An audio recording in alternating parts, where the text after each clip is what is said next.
The sound of shattering glass jolted me from my daydream. I stared at the broken vase on the marble floor, water and lilies scattered around my feet.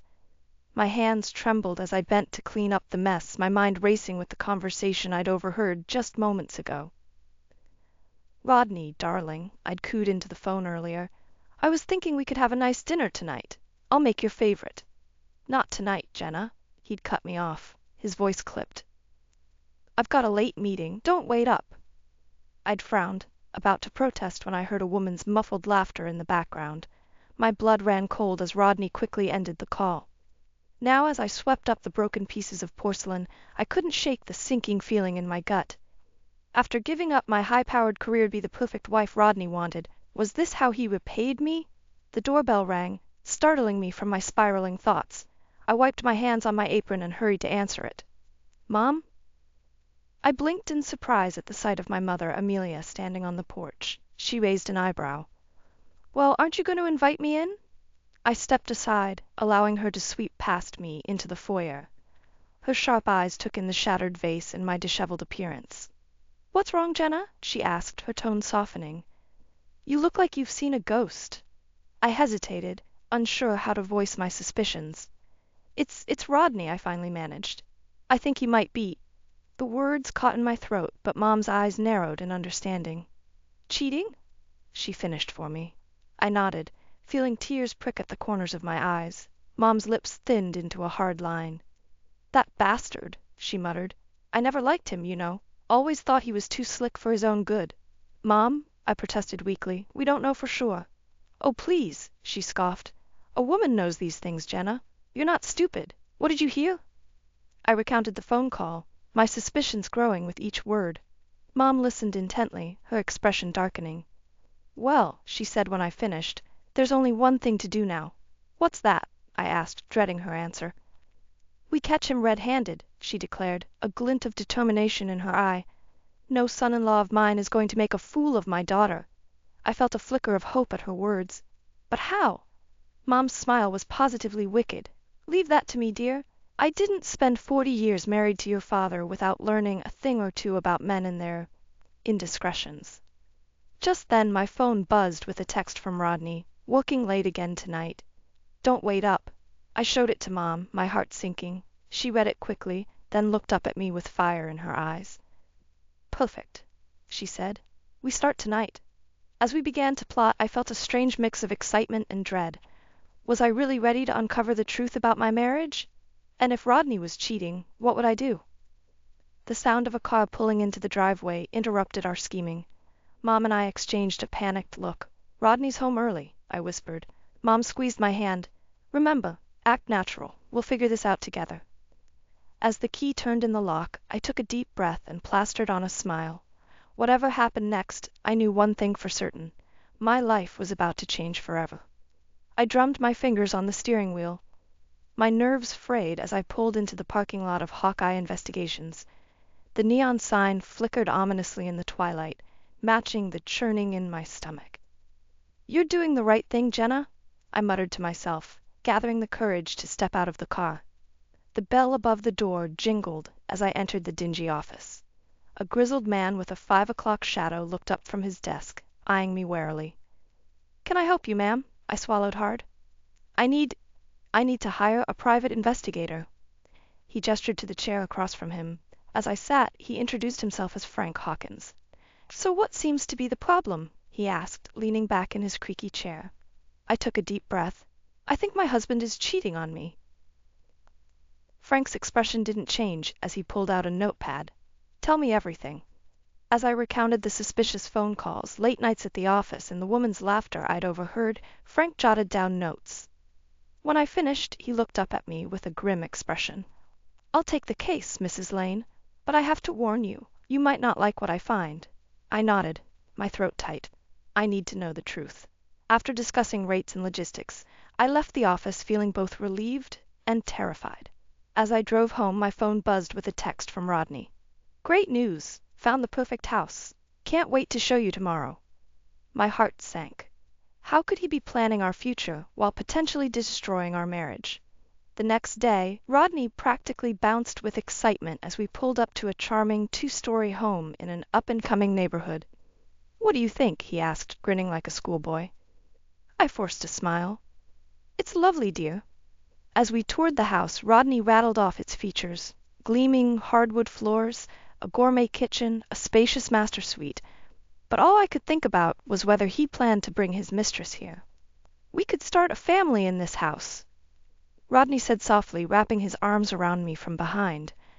I stiffened, guilt and anger warring inside me. "About that," I began, turning to face him, "I think we should see a fertility specialist before we make any big decisions." Rodney's brow furrowed. "Why? We're both young and healthy." It's been a while, and nothing's happened," I explained, hating the lie but needing answers. "I want to make sure everything's okay." He hesitated, then nodded. "All right, if it'll make you feel better." As we left the house, my phone buzzed. It was a text from Frank. "Got some preliminary info. Meet tomorrow?" My stomach clenched. "Everything okay?"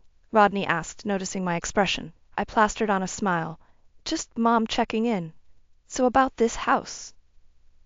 We spent the drive home discussing finances, with Rodney assuring me we could afford it with the savings I'd been squirreling away. Little did he know, those savings might soon become my lifeline. That night, as Rodney slept peacefully beside me, I lay awake, my mind racing.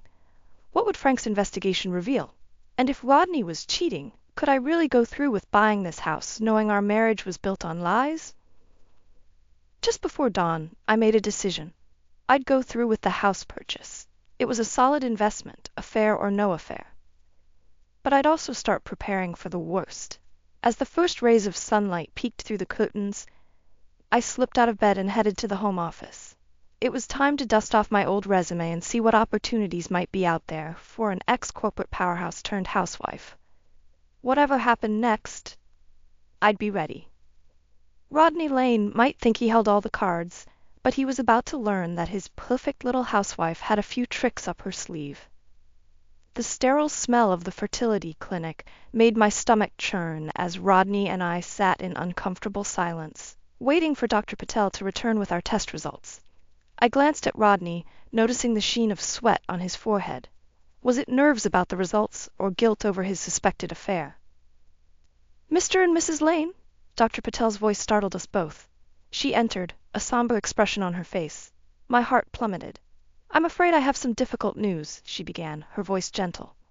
"Based on our tests, it appears that conceiving naturally will be extremely challenging for you." I felt the air leave my lungs. Despite my suspicions about Rodney, a part of me had still dreamed of having a family with him. "What's the issue?" Rodney asked, his voice strained. Dr. Patel hesitated, then looked directly at Rodney. "The problem lies with you, Mr. Lane. Your sperm count is extremely low and motility is poor. It's highly unlikely you'll be able to father children without significant medical intervention." The silence that followed was deafening. I watched Rodney's face crumple, a mix of shock and devastation etched into every line. For a moment, I forgot about my anger and suspicion, reaching out to squeeze his hand. "There are options," Dr. Rao Patel continued, outlining various fertility treatments and their success rates. But I barely heard her. My mind was racing. If Rodney couldn't father children, then how? "We'll need some time to process this," I heard myself say, standing abruptly. "Thank you, doctor." The drive home was tense, Rodney gripping the steering wheel so tightly his knuckles were white. When we finally pulled into our driveway, he turned to me, his eyes red-rimmed. "Jenna, I'm so sorry," he whispered. "I know how much you wanted children." I swallowed hard, torn between comforting him and confronting him. "It's not your fault, Rodney. These things happen." He nodded, then surprised me by pulling me into a fierce hug. "I love you," he murmured into my hair. "We'll get through this together." For a moment, I let myself believe him, but as we entered the house, reality came crashing back. The private investigator's preliminary report, the suspicious phone calls, the late nights at the office, it all pointed to an affair. And now, with this new information, "I need some air," I mumbled, heading for the back porch. Once outside, I pulled out my phone with shaking hands and dialed my mother. "Mom?" I whispered when she answered. "I need you." An hour later, I sat at my mother's kitchen table, a cup of tea growing cold in front of me, as I recounted everything.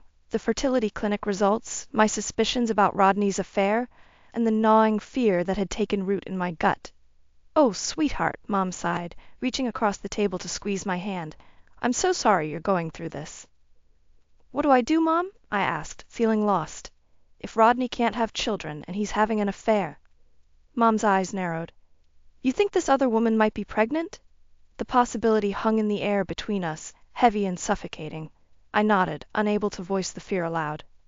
"Listen to me, Jenna," Mom said, her voice firm. "You need to get all the facts before you do anything rash. Wait for the full report from the investigator. And in the meantime, keep your eyes and ears open." I nodded, feeling a renewed sense of determination. "You're right. I need to be smart about this." As I drove home that evening, my mind was clearer than it had been in weeks. I'd play the role of the supportive wife, comforting Rodney through this fertility crisis. But behind the scenes, I'd be gathering evidence, preparing for whatever bombshell might be coming my way. Pulling into the driveway, I noticed Rodney's car was gone. A text message blinked on my phone. "Working late, don't wait up." I smiled grimly. Game on, Rodney. Game on. The manila envelope sat on my kitchen table like a ticking time bomb. Frank Hawkins had called earlier, his gruff voice tinged with sympathy. "Got the full report, Mrs. Lane. Well, you should see for yourself." My hands trembled as I reached for the envelope. Taking a deep breath, I pulled out the contents, a stack of photos and a detailed written report. My heart pounded as I flipped through the images. Rodney, arm around a young blonde woman outside a cozy Italian restaurant. Rodney and the same woman kissing passionately in a park.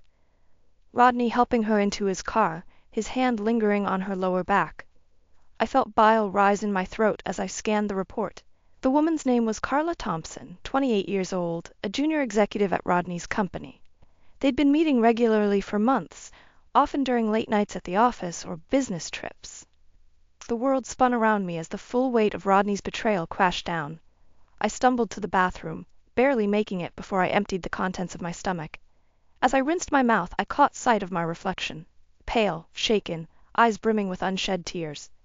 "No," I said firmly to my reflection. "You will not break for him." I marched back to the kitchen, snatching up my phone to call Mom. She answered on the first ring. "It's true," I said, my voice surprisingly steady. "The investigator confirmed everything." Mom's sharp intake of breath crackled through the line. "Oh, Jenna, I'm so sorry, sweetheart. What are you going to do?" I paused, considering. "I'm going to divorce him, Mom, but first, I need to be smart about this." We talked strategy for the next hour. By the time we hung up, I had a plan forming. Just then, my phone buzzed with a text from Rodney. "Heading out for a business trip. Back in 3 days. Love you?" I snorted. Business trip, indeed. More like a romantic getaway with his mistress. But this time, his lie was exactly what I needed. Over the next 3 days, I was a whirlwind of activity. I contacted a divorce lawyer, gathering all our financial documents. I reached out to old colleagues, subtly putting out feelers for job opportunities, and I started packing, carefully selecting the items that meant the most to me. On the 3rd day, as I was sorting through some old photos, I came across our wedding album. Tears pricked my eyes as I flipped through the pages, remembering the hope and love I'd felt that day. How could Rodney throw all of this away? The sound of a car in the driveway jolted me from my reverie. Rodney was home early. Panic surged through me as I scrambled to hide the evidence of my plans. "Jenna?" Rodney called as he entered the house. "I'm home." I plastered on a smile and went to greet him. "Welcome back, honey. How was your trip?" Rodney's eyes darted away guiltily. "Oh, same old boring meetings."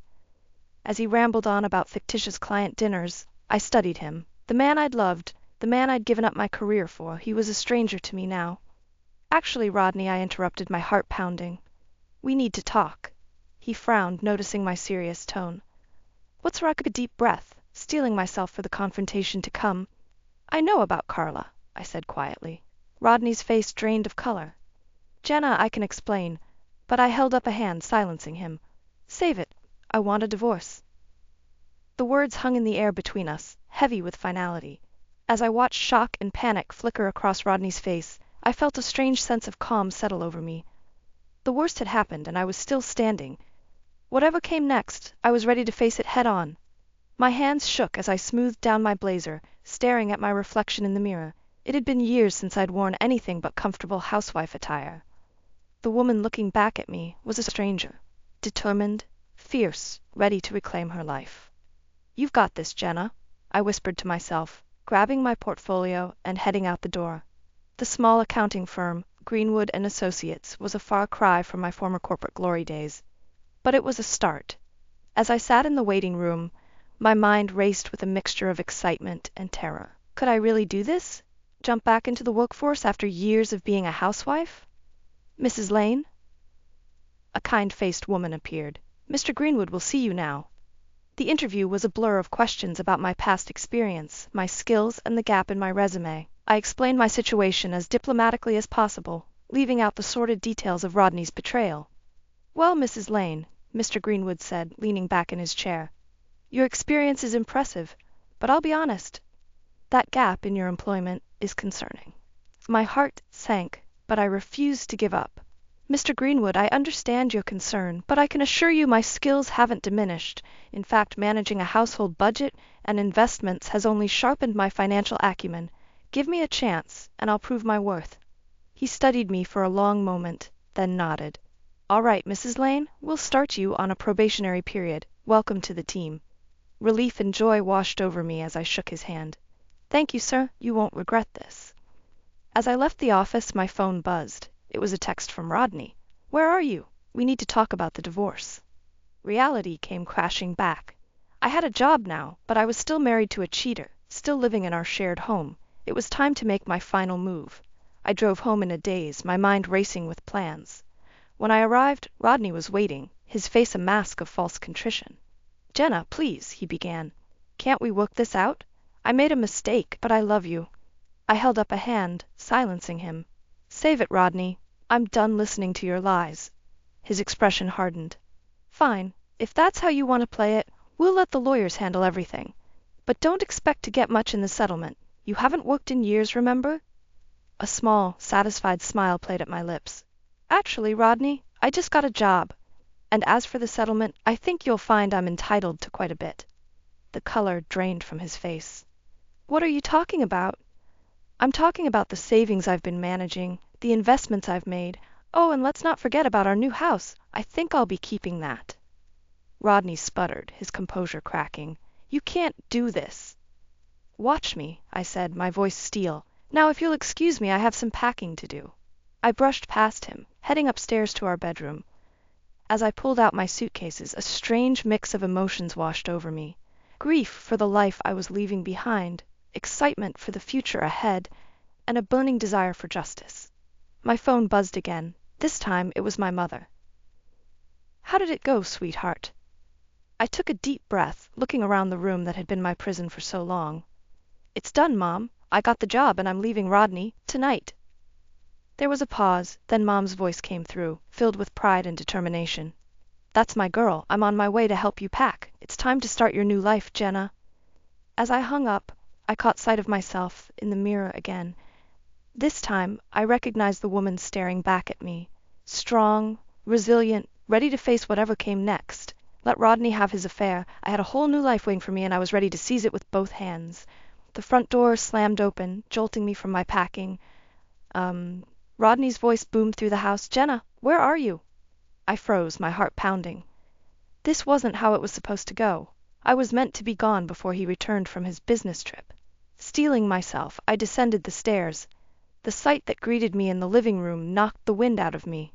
Rodney stood there, his arm wrapped possessively around a young blonde woman. Carla, I presumed. Her hand rested on a slightly swollen belly.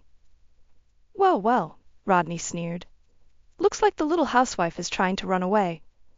I straightened my spine, refusing to be intimidated.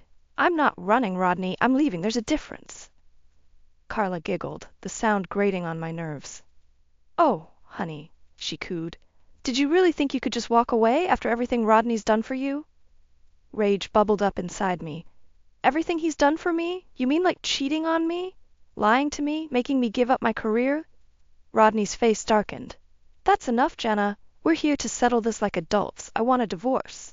The words hung in the air, even though I'd been expecting them. "Fine," I said, my voice steadier than I felt. Let's talk terms. Rodney's lips curled into a smug smile. It's simple. You'll get a modest alimony. After all, I've been the breadwinner all these years. You should be grateful for anything you get. I bit back a laugh. If only he knew. Oh, and one more thing, Carla chimed in, her hand caressing her belly. We'll be needing the house. For the baby, you understand. The room spun around me. A baby. The one thing Rodney and I could never have. The betrayal cut deeper than I thought possible. You can't be serious, I whispered. Rodney shrugged.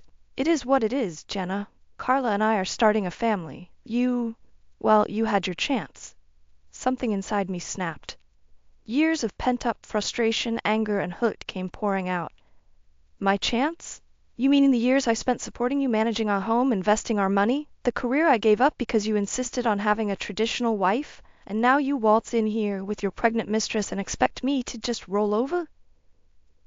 Rodney's face flushed with anger. Watch it, Jenna. Remember who holds the purse strings here. I laughed then, a sharp, bitter sound. Oh, Rodney, you have no idea, do you? Confusion flickered across his face. What are you talking about? I took a deep breath, savoring the moment. I'm talking about the fact that I've been managing our finances for years. Those investments you never bothered to look at, they've tripled in value. That little savings account, it's not so little anymore. Rodney's jaw dropped. Carla looked between us, her smug expression faltering. And as for the house, I continued, I think you'll find that I'm entitled to half of everything, including that. So no, you won't be moving your little mistress in here. You're bluffing, Rodney sputtered. I smiled, feeling a surge of power. Am I? Why don't we let the lawyers sort it out? I'm sure they'll be very interested in how you've been misappropriating company funds to finance your affair. The color drained from Rodney's face. You wouldn't dare. Try me, I said, my voice steel. For a moment we stood there, the air crackling with tension. Then Rodney grabbed Carla's arm. We're leaving. This isn't over, Jenna. As the door slammed behind them, I sank onto the couch, my legs shaking. I'd done it. I'd stood up to Rodney, to Carla, to the life that had been suffocating me for years. But as the adrenaline faded, fear crept in. Rodney wouldn't go down without a fight. And now, with the baby on the way, the stakes were higher than ever. I reached for my phone, dialing my mother's number. Mom, I said when she answered, my voice breaking. I need your help. It's time to finish this. The conference room felt suffocating as I sat across from Rodney and his shark of a lawyer. My own attorney, a sharp-eyed woman named Gloria, sat beside me, her presence a comforting anchor in the storm. Let's get this over with, Rodney growled, his eyes never meeting mine. I took a deep breath, steeling myself for the battle ahead. Fine. Let's talk about the house first. Rodney's lawyer leaned forward, a predatory gleam in his eye. Mr. Lane is willing to be generous. He'll allow you to stay in the house for 6 months. Get back on your feet. I couldn't help but laugh, the sound brittle and harsh. Get back on my feet. That's rich coming from you, Rodney. Tell me, how's Carla enjoying my home? Rodney's face flushed red. Leave her out of this. Gentlemen, Gloria interjected smoothly. Let's focus on the facts. The house was purchased with joint funds, and Mrs. Lane has been managing the household finances. She's entitled to her fair share.